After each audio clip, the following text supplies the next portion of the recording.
Hi, everyone. On today's podcast, we're going to talk with Ihotu Ali about researching the effects of racism on pregnancy and birth outcomes. Welcome to the Evidence-Based Birth Podcast. My name is Rebecca Decker, and I'm a nurse with my PhD and the founder of Evidence-Based Birth. Join me each week as we work together to get evidence-based information into the hands of families and professionals around the world. As a reminder, this information is not medical advice. See ebbirth.com/disclaimer for more details.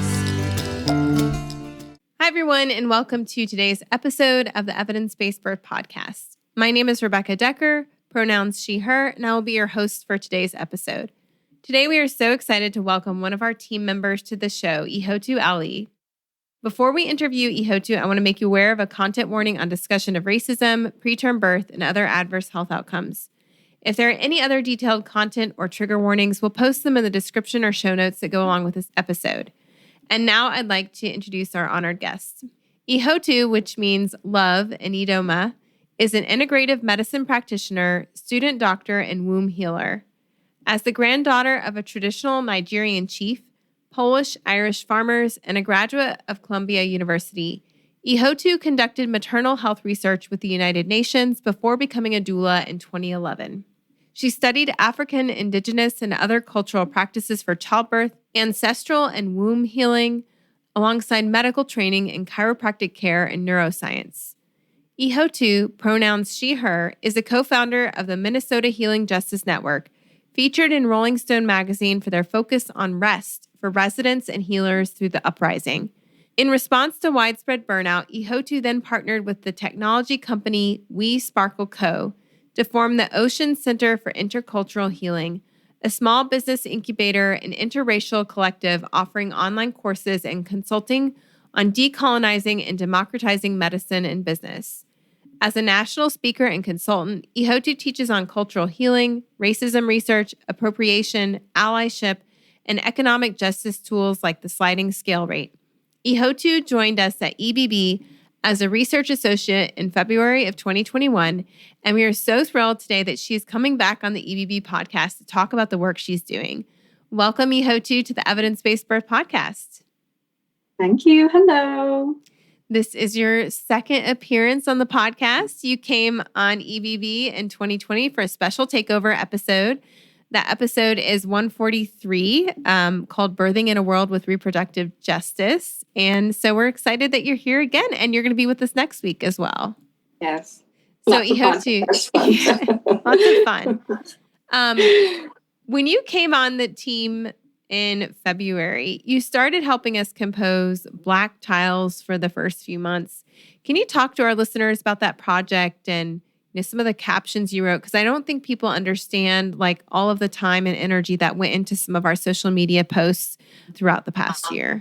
Yes. So I came on just probably weeks before the Derek Chauvin trial was about to begin in Minneapolis. And so it was a flurry of feelings here. And then also I had this opportunity to come on and write about racial justice issues, pregnancy and childbirth, but also racial justice in general. And so it was, I will say, a hot time. And I remember one of the first, I think it was the first Black tile that I did, was the caption was, "There is no accountability for police violence." And I remember at that time looking through the data, there had been a study in the Lancet that used data from the Mapping Police Violence database to look at spillover mental health impacts of the police killings. So they had looked at, I think, 40,000 Black Americans if they had basically had an exposure to police violence within their own state, and looked at that exposure the same way they would look at it, an exposure to COVID, an exposure to an environmental toxin, and how it affected their mental health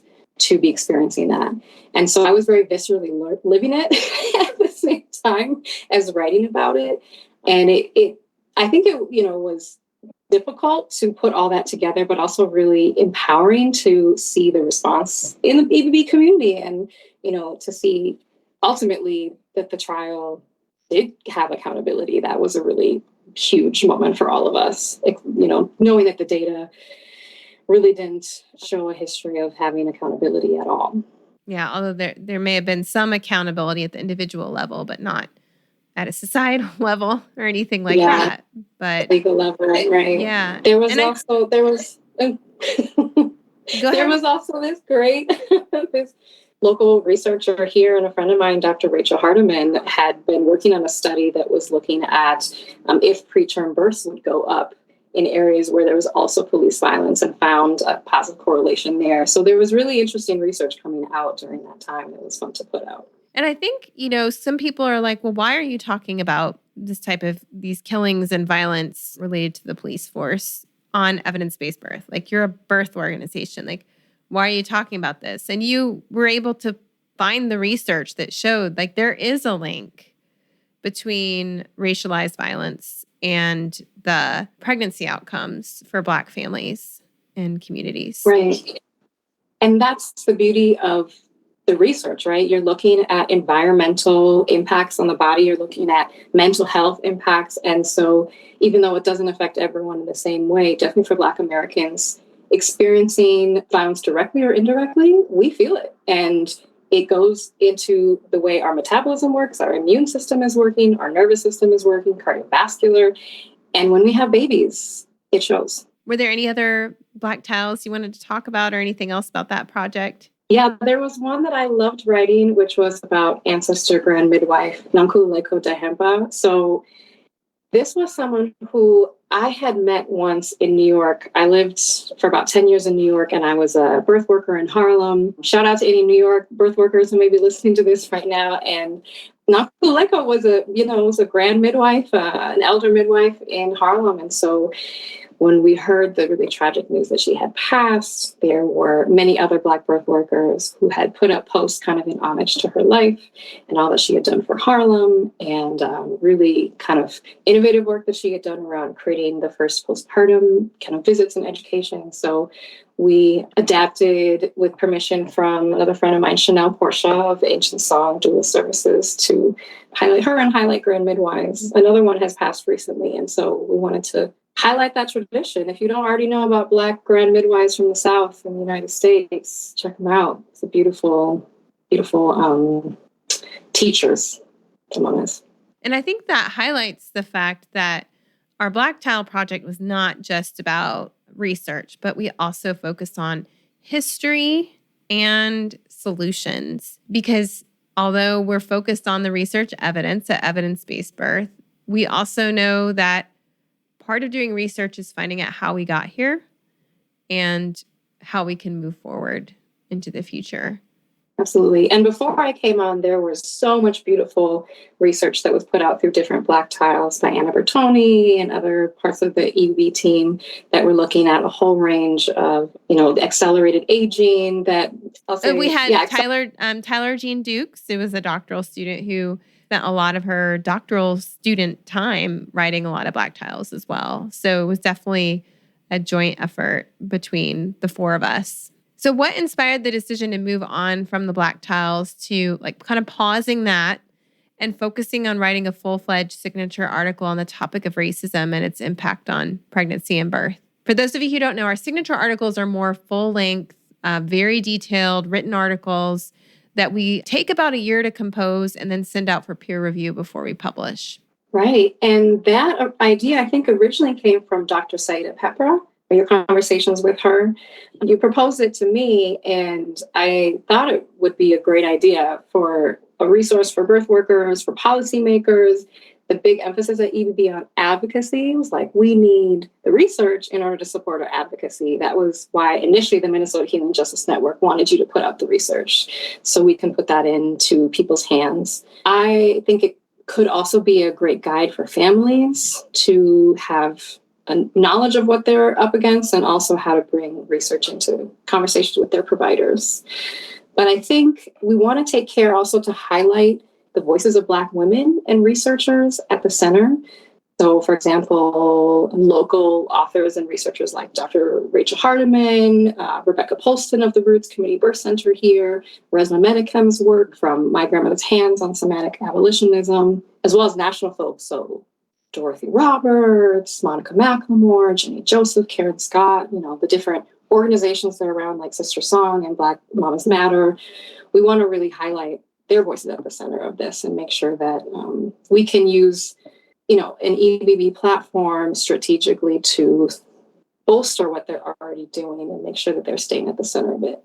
Mm-hmm. To uplift and amplify the work that these Black researchers and midwives are doing. Agreed. And I think, going back to the beginning of the Black Tile Project, that was also itself like a request of the Minnesota Healing Justice Network, was that we published this research. And we felt like at the time that was a way we could do it in these like bite-size, what was our character limitation? I can't remember exactly on the captions. 1,200 characters with spaces or something ridiculous like that.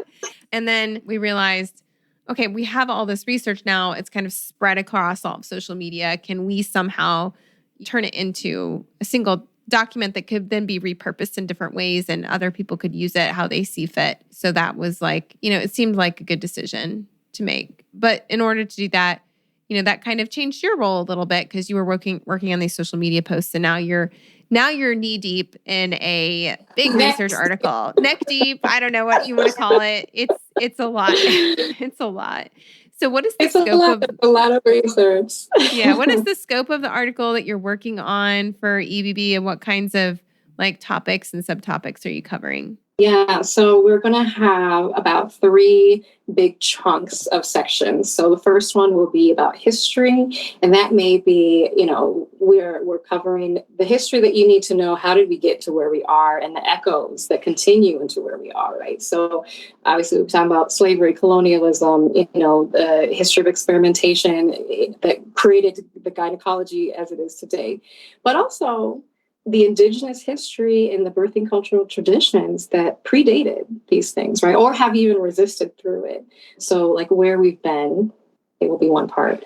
And then maybe, glossary of terms like, okay, what is microaggressions really? What is institutional racism versus interpersonal racism? And what is obstetric violence and, scientific racism? So at least we're all on the same page when we're using terms. Ibram X. Kendi says a lot of our mix-ups and debates around race comes from the fact that we're just not actually talking with the same language. We don't understand each other. We start debating semantics instead of debating the actual issue. So getting everyone on the same page. And then the next section will be evidence of the impact of racism on pregnancy and childbirth and our health bodies, generally speaking. Now, when I say racism, I don't mean just race. And I came out of the research field of about 10, 15 years ago when the whole rage was talking about racial disparities. And there was this huge taboo. You don't actually name racism, right, as the issue. You don't create interventions around racism. You teach people how to eat kale. I was in Harlem 10 years ago teaching preconception health programs where we'd get people to do yoga and exercise and bring down their weight. But we weren't talking about racism. So for me as a researcher, this is a big aha moment and growing up moment also as a Black woman to say, yeah, all that research I've read for years, we should have been talking about racism. So that's going to be a major focus of, we're not just looking at risk factors, but racism as a risk. And then how it relates in key pregnancy and childbirth indicators. So we're going to look at preterm birth, low birth weight. How does racism play out in those? Preeclampsia, postpartum hemorrhage, maternal and infant mortality. And then we know that the numbers show even when you control for education and income level, even when it's Black women like myself with, working on her doctorate, I'm still at a higher risk of having poor birth outcomes in all these areas just because of my race, just because I experienced that exposure of racism on a regular basis. So then lastly, we'll have a section on solutions, and that will go into frameworks like reproductive justice, which is what we talked about in that podcast 143, Black Mamas Matter policy agenda that was put out a couple years ago, and then particular cases that prove that this is possible to make change, right? Like folks who have actually done it, reduced or eliminated racial disparities in their practices. So like the JJ Way in Florida, Jenny Joseph's maternity care model has research behind it showing that they eliminated racial disparities in the same way that we found like the Ina May farm had done incredible things around reducing C-sections, right? Proving it's possible. We'll highlight other groups like the Roots Birth Center, By My Side Birth Doulas in Brooklyn, some recently reduced rates in California, and then some really specific calls to action like the Momnibus bill that we're still trying to pass, and things like the Medicaid expansion to 1 year postpartum. So really wide scope, like ranging from like prehistory all the way to the future. Yeah. Pretty big. Yeah. I know working on something like this is not always easy. And one reason that I assigned this to you is because you wanted to do it. You are passionate about finding a way you can make a difference and improve outcomes and to do something. Like taking action on this is a very tangible way for you to put your energies. But I know it's not always easy. So like, how do you take care of yourself? How, what motivates you to keep going? And when do you know you need to pause or do something different? Yeah. It's funny that you say, I wanted to do it because I think after being a part of the Uprising, given my history as well, it was just, I felt like I had a calling. I feel like I just needed to do this as a part of my journey in my life. And I would say that like, no one should be living in New York for many years, we talk about, the hustle, we hustlers, right? And I definitely feel like I'm in a hustle season in my life. Hopefully this isn't a hustle life. It should just be a short hustle season. But after the Uprising, being a mixed race person, right? Having on a cellular level in my body, the sense that white people and Black people, there's a hatred that's brewing there, that as someone who deeply loves and has within the intimate parts of my family, both Black people and white people, that's just something that's hard for me to swallow. And it feels like I'm not at peace until I can do what small bits that I can to work toward us coming together and finding safety and protection and also connection, like honest human soul connection between us, while also recognizing we're different and we're beautiful in our differences as well. So I think there was like a personal desire that I had there. And also, like I said, having come from health disparities research back in the day, and before that I was with the United Nations doing maternal mortality research, where we would literally just tally the number of deaths across multiple countries, is empowering for me to be a part of an organization where we talk about data, not just sitting collecting dust in the corner, but data is being reused, it's being put on social media. We're going to give it to policymakers. We're going to be in community with the researchers and talk about this. That felt really exciting and healing for me from a previous life where research was just tallying people who had died without an afterthought. And so I would say, how do I take care of myself?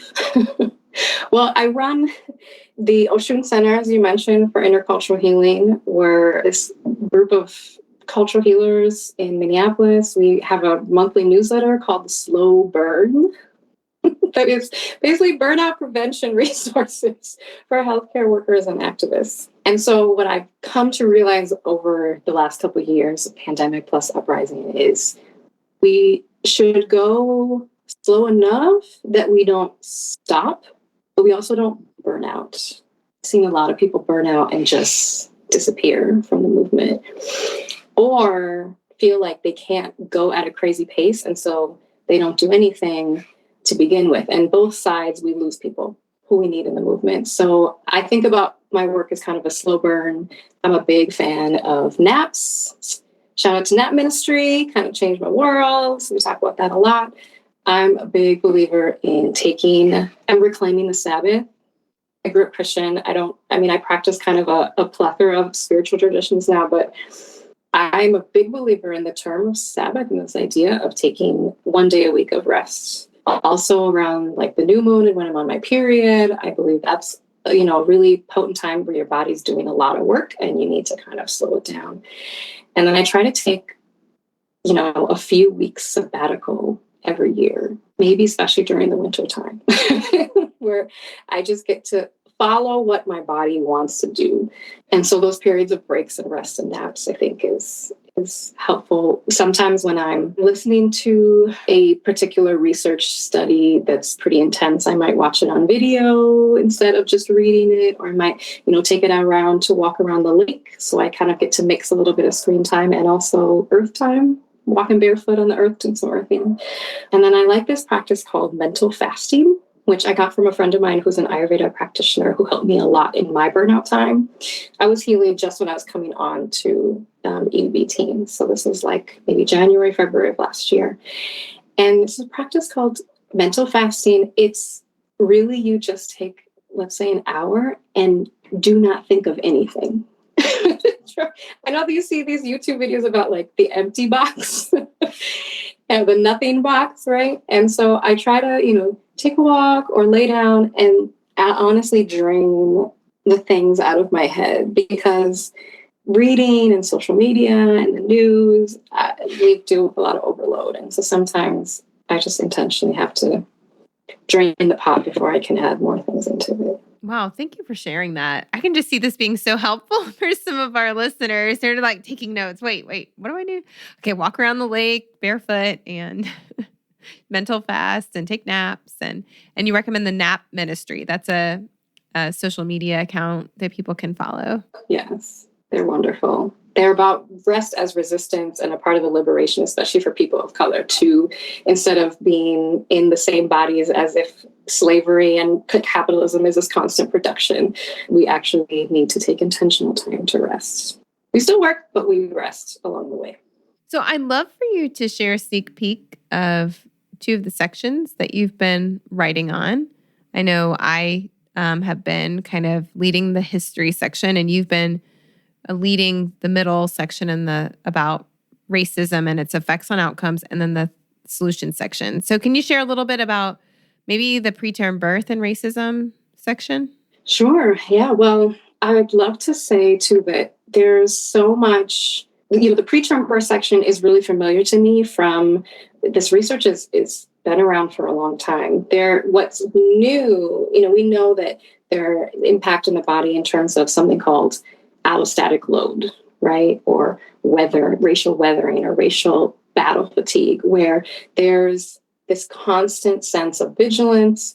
There's constant catecholamines, adrenaline, cortisol through the body that has this wear and tear effect over time. And then that plays out across multiple body systems. And it also plays out in terms of your ability to hold a baby to term, to have a baby that gains enough weight, and then, can have a wide range of other mental health, impacts. But what's been interesting to me to find in the last few years of the research is we already know these biological effects from stress. What's new is identifying racism and clearing out this research taboo of saying, yes, all these things are happening in the body, but the problem is racism. And what we need to talk about is how to get at racism as a key risk factor here, whether that may be screening people or, having more intentional conversations across clinics about when people are actually being exposed to racism. In our clinic, like they're being exposed in our clinic. In the clinic. Like we are actually causing it while they're coming. While they're getting, quote, care from us, like they're getting the racist experience with the front desk person or with the resident or with the doctor or the nurse practitioner or the nurse. Like it's happening in every clinic in America. They just don't think it's them. Yeah. And even from birth workers, potentially, right? Mm-hmm. A slip of the tongue, or not making eye contact, or, not truly listening to when they say, I'm having pain, or I need something. We have these high profile stories of Beyonce, Serena Williams, doctors who have had to extra advocate for themselves and demand that they get, an extra MRI, they get extra monitoring, and it turned out to be life-saving. And then we have all the cases of the times when people needed that extra monitoring, they didn't get it, and they passed away, like Amber Rose Isaacs and her family, in New York City. So the exposures in the clinic So you think about MRSA, there are some things we need to really be careful of. I would say also another piece that's interesting coming out is race-based medicine, right? You have in terms of kidney care, in terms of the VBAC, right? There are certain types of algorithms, kind of shortcuts that doctors are taking when they consider the race of the patient into their clinical decision-making. When race, look at me, I'm Black and I'm white. What would I be? Right? Race is not an exact biological marker, especially when you're talking about people in the United States, Black people who have, ancestors going back to slavery. We know there was a lot of intermixing between slave masters and their slaves. So people are not coming with pure races, and I would really be careful with that term in any way, because there's mixing, there's diversity, and we are also 99.9% genetically the same. Our skin color is because of how much melanin is in our cells. It does not mean that everything has changed inside. So I have to be careful with some shortcuts that even are tested in the USMLE, medical boards exams. They ask you to memorize certain things about race. If you come in as, visually African American, you might not visually show other ethnicities that you carry, right? If you come in that way and you have low anemia, the immediate jump is to sickle cell, not to looking at your nutrition and other clinical factors. So there's a real concern that it makes for not clinically accurate medicine. We'll talk about this next week, but that white supremacy culture strategy of using either or thinking, like creating these false dichotomies where you're either this or you're that, and then treating people differently, both consciously and subconsciously. Like another example would be aspirin for preeclampsia prevention, being offered to every Black patient in a clinic, but not to the white patients who may have risk factors. So, and then telling people you're at risk for preeclampsia because you're Black, which in itself is a racialized treatment of that patient. And they are being told, like, your risk factor because of who you are. Not here at our clinic, we are going to work extra hard to teach our staff like anti-racism, continuing education, and constantly be working on our internal biases. It's like putting all of the pressure on the birthing person and none on the primarily white healthcare workforce that's providing the care and causing the harm. Right.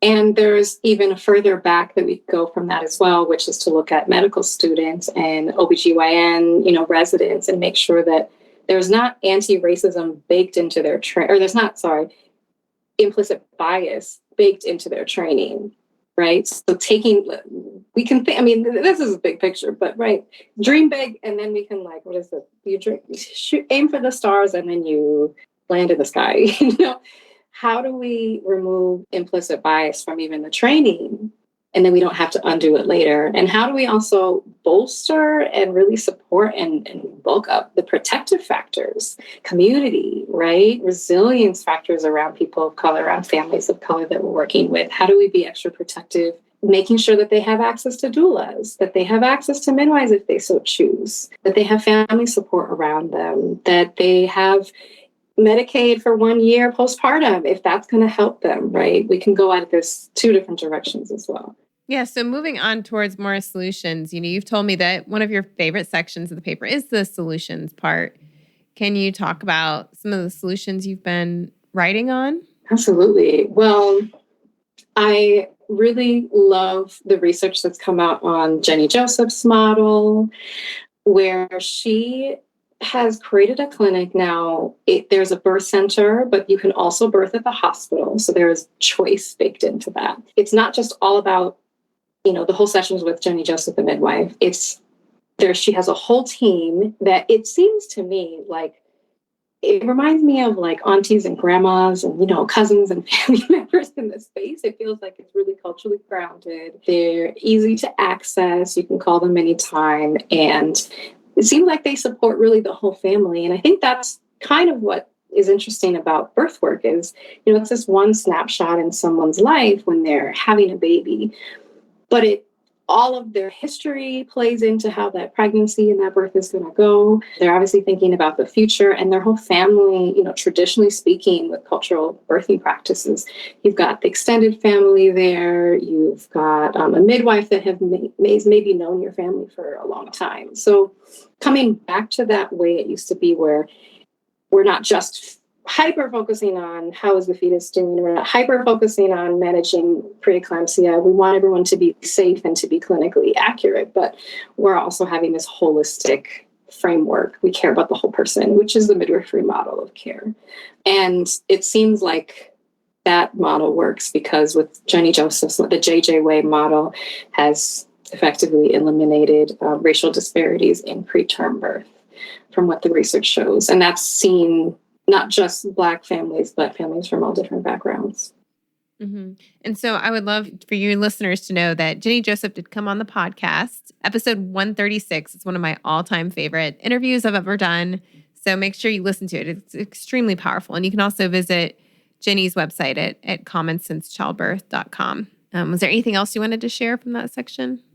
I think also reproductive justice as a framework is really powerful for people to just noodle on, look it up. It's a really broad framework that integrates many different types of freedoms and liberations in one. So they're talking about, this came out. So Sister Song is a great organization to check out to learn more about reproductive justice. They do a great conference every year called Let's Talk About Sex. And it's bringing together sexuality and the right to choose to have a baby or not have a baby and plan for that, as well as freedoms around how you have your baby safely and how you raise your children in the world. And so it's this ability to create family and to create community in the way that you choose, and all the different pieces that come into that. So I would love to see more organizations like run, or clinics run what they do through a reproductive justice framework. I think that's super powerful, that we'll keep bringing up through that solution section. How do we make sure that human rights are at the basis of all of this, that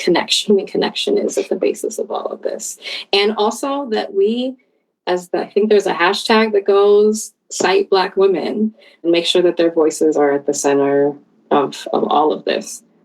Because if we're not listening, if we're not trusting Black women, we're not, citing them, we're not listening to Black birth workers when they say this is what they need, we're not listening to Black families, birthing people when they say they're in pain, when they say that there's a problem, there's a gut instinct, there's no clinical understanding, but there's a gut instinct. We just dismiss that, then we won't get to any solutions. When we assume the researchers have more information and more expertise than the people, we're not going to get anywhere.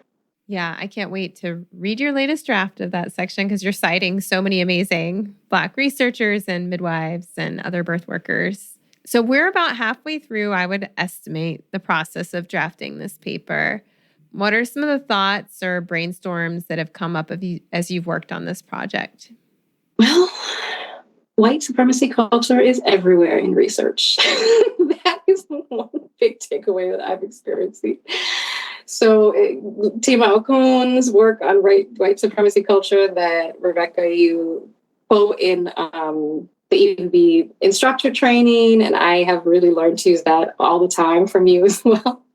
There's some key ones I've picked up on: worship of the written word, right? How much information comes out on social media or video these days versus written for a research organization, peer reviewed. And so I'm trying to weigh all that different type of information while also respecting the fact that we want to put out research because that has been peer reviewed. And so holding that gently with care, worship of the written word, objectivity, that there's like a right way and a wrong way to think about things, perfectionism, urgency. So I consciously am like decolonizing my mind as I'm doing research.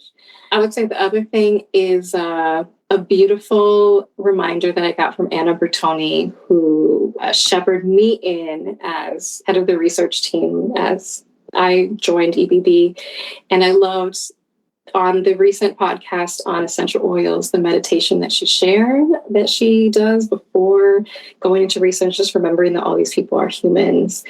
And, from my work in the UN, when we were just tallying deaths, that was really a demoralizing time with my experience with research. And so I am excited to bring in some of these new practices and to think about research as being empowering. How do we use this to put it in people's hands? How do we not use like researchy speak to describe it? How do we stay true to the information, but also present it in a way that families and birth workers and people without MPHs can use it, can understand what's happening in the studies? There's some really interesting studies about, cellular aging that happens at an earlier level when, you experience racism at age 10 to 15, and how important that age of 10 to 15 is to protect our children and to talk with our children if they're experiencing racism. That's the key time when they're going to, research is showing they'll have increased rates of cases of depression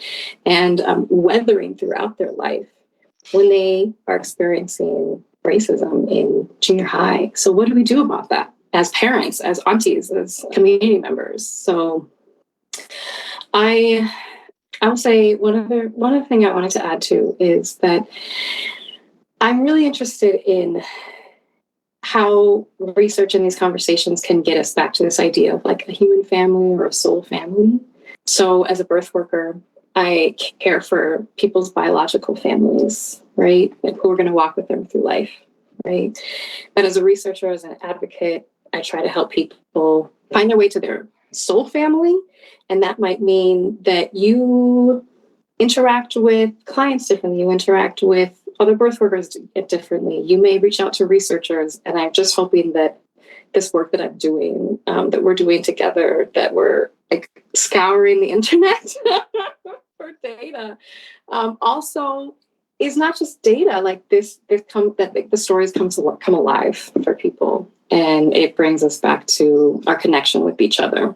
It is, I thank you so much for bringing all that up. It's so true that it's about storytelling, and that's the most impactful way to make change, because data does not change people's hearts. And what we really need in the US, especially if we're going to make a dent in the disparities due to racism, is we have to change hearts and souls, and data has to be brought to life in a way that tells a story in order to change hearts. So thank you, Ihoutu, for coming on and sharing yourself with our listeners. And I hope they appreciate you as much as I do.